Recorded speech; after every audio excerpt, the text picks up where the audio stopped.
Hi, Niro Pillay here from Investment Rise. And for a while now I've been talking about why investing in Sydney isn't really the right thing to do for most people. And I'm getting a lot of comments at the moment because people are going, look, I understand that Sydney market is at the top of the cycle, rental returns aren't there, we understand. But then the common question, probably the biggest question I get when looking to invest interstate is this: will my property rent? It's probably the most important question, right? Because it doesn't matter how much capital growth you get. If you can't get your property rented and get a good cash flow and rental return, well then you're not going to almost access any of that increase in equity unless of course you sell. So what can you do to stack the odds in your favor? Well, there are three questions I believe you must ask when looking to invest in property to give yourself a higher chance of getting it rented more quickly. Question number one: what's the vacancy rate in the area?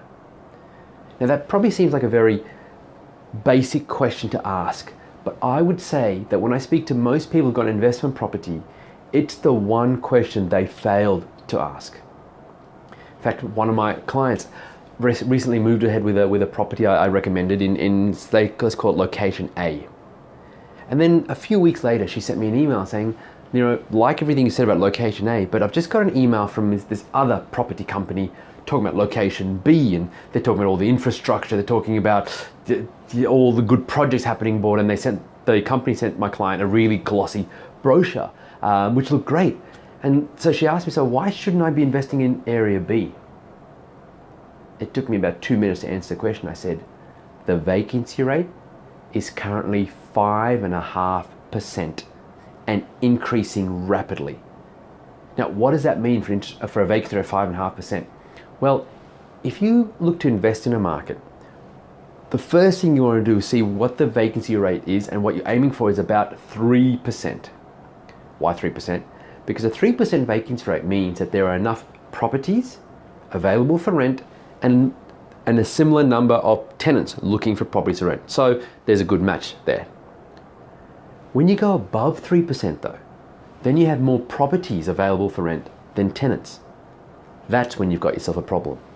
So when you get a vacancy rate now of 5.5% in an area that's supposed to be a growing market, that vacancy rate is higher than some of the mining towns, which are dead.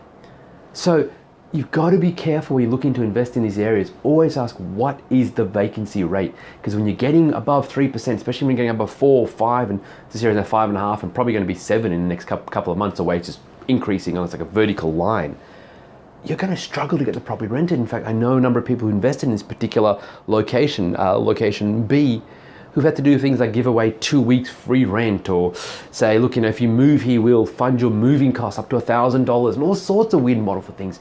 You don't want that, right? That's not the experience you want to have as an investor. So always check the vacancy rate. And of course, if you can get below 3%, that means you've got more potential tenants than properties available for rent. Now that's a scenario you want to be in. So that's the first question. Always look at the vacancy rate. It's probably one of the first questions I'll ask, and if it doesn't match the 3% rule or under, I'm not even interested in everything else, because it doesn't matter how good the area is or what's expected. At that time, when the vacancy rate is 3%, especially if it's increasing, it's not the time for me to be going in. Okay? Then once I know the vacancy rate, the second question I ask is, well, what's the rate of population growth? Actual people moving in, and more important, I want to know, are they families moving in? Because if you're investing in an area where lots of people are moving in, especially, and so you've got a high owner occupancy rate, so people are moving in to live there, well then you know the area's got some legs from a long-term perspective. What you never want to do is invest in an area where all the growth and is driven by investors. You never want to be investing in investor-driven areas, even though you're an investor yourself. You want to be investing in owner-occupied driven areas. So look at the population growth, and then the third question, which results from number 2 that I've just said, is look at the split between the owner occupancy rate and the tenant occupancy rate. You want to know that there's over half, if not more, preferably 60% if you can get it, and higher, owner occupancy rate. So in other words, more people moving into the area, which means there are not that many investment properties around, so not that many properties available for rent as a percentage.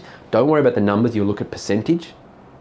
And then that way again, you know that there's a greater likelihood of your property being rented.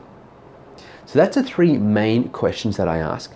Once I'm happy with those three, then there's a fourth question I ask, which is, what's the infrastructure? Happy. Now, for many people, that's often the first question I ask, but for me, that actually comes after the first three.